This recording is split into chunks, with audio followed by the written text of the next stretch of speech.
رمضان المبارک کے ببرکت مہینے میں کس کی ہوئی لڑائی وہ تو آپ کو ولاگ دیکھ کر پتہ چل جائے گا۔ السلام علیکم دوستو، میرا نام بلال رقیب عباسی ہے۔ آج رمضان المبارک کی 18ویں سحری تھی۔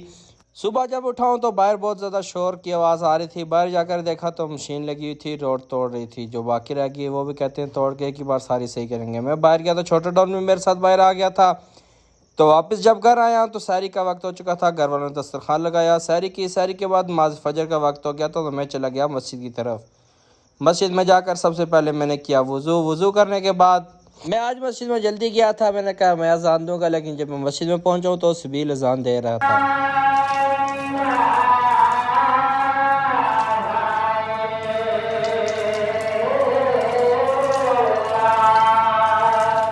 وضو کرنے کے بعد میں نیچے آیا، میں نے سپیل کو بولا آج میں اذان دینے کے لیے آیا تھا، آپ نے بہت جلدی اذان دے دی۔ اس کے بعد نماز فجر کا وقت ہوا، باجماعت نماز ادا کی۔ نماز ادا کرنے کے بعد 18واں روزہ وقار صاحب نے حضرت خالد بن ولید کی سیرت بیان کی۔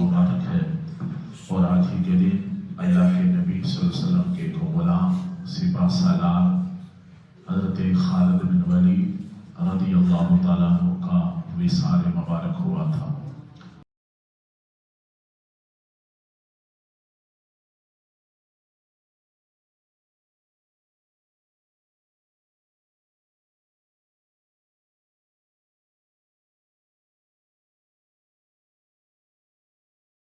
نماز اور درس سننے کے بعد کارسا کی ویڈیو شوٹ کی۔ ویڈیو شوٹ کرنے کے بعد نیچے آیا تو کارسا مسجد بند کر رہے تھے۔ اس کے بعد میں اور نبیل اپنے اپنے گھر کی طرف آ گئے۔ آج میں نے نبیل کی ویڈیو اور تصویریں نہیں بنائی تو ناراض ہو کر جا رہا تھا۔ میں نے کہا جاؤ، آپ کی اپنی مرضی ہے، ناراض ہو تو ہو جاؤ۔ اس کے بعد آگے آیا تو ایک آگے موٹر سائیکل نظر آیا جس نے کپڑے نہیں پہنے ہوئے تھے۔ اس کے بعد نبیل نے اللہ حافظ کیا، میں اپنے گھر کی طرف آ گیا، گھر پر آ کر سو گیا۔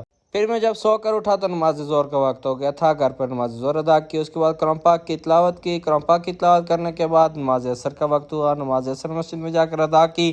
نماز عصر پڑھ کر جیسے ہی میں گھر آیا تو باہر آ کر دیکھا روڈ پر بہت زیادہ رولا بنا ہوا ہے۔ پھر میں نے جا کر دیکھا کیا ہوا، پتہ چلا کہ جو مشین والے ہیں وہ جو روڈ باقی رہتی تھی وہ توڑ رہے تھے، تو دکان والوں نے رولا بنا دیا۔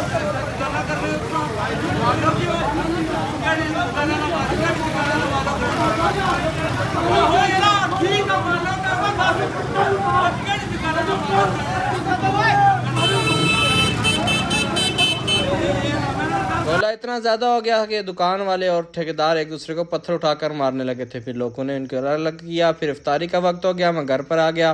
گھر پر آ کر دعا کی، دعا کرنے کے بعد افطاری کی۔ افطاری کے بعد نماز مغرب کا وقت ہوا تو میں چلا گیا مسجد کی طرف۔ مسجد میں جا کر نماز مغرب ادا کی۔ نماز مغرب ادا کرنے کے بعد میں نے ارسلان کو لیا ساتھ اور واپس اپنے گھر کی طرف آ گیا۔ گھر پر آ کر دیکھا تو والدہ نے آج بنایا ہوا تھا ساگ، لسی والا ساگ۔ مجھے تو بہت پسند ہے، آپ لوگ کمنٹ میں بتانا کس کس کو پسند ہے۔ اس کے بعد میں نے ساگ لیا، روٹی لی، اور کھانا کھانے کے بعد نماز عشاء کا وقت ہوا اور تراویح پڑھنے کے لیے میں نکل گیا مدرسے کی طرف۔ دریائے بارکو کو کراس کرتا ہوا میں پہنچ گیا مدرسے میں۔ مدرسے میں جا کر نماز عشاء ادا کی۔ نماز عشاء ادا کرنے کے بعد تراویح ادا کی۔ قال الذين استكبروا إنا كل فيها إن الله قد حكم بين العباد وقال الذين في النار لخزنة جهنم ادعوا ربكم يخفف عنا يوما من العذاب قالوا أولم تك تأتيكم رسلكم بالبينات قالوا بلى قالوا فادعوا وما دعاء الكافرين إلا في ضلال۔ تراویح پڑھنے کے بعد واپس میں اپنے گھر کی طرف آ گیا۔ باقی آپ کو اگر آج کا ہمارا ولاگ پسند آیا ہو تو چینل کو سبسکرائب اور لائک ضرور کرنا۔ ملتے ہیں اگلے ولاگ میں، جب تک آپ سب مجھے اپنی دعا میں یاد رکھنا، اپنا خیال رکھنا۔ اللہ حافظ۔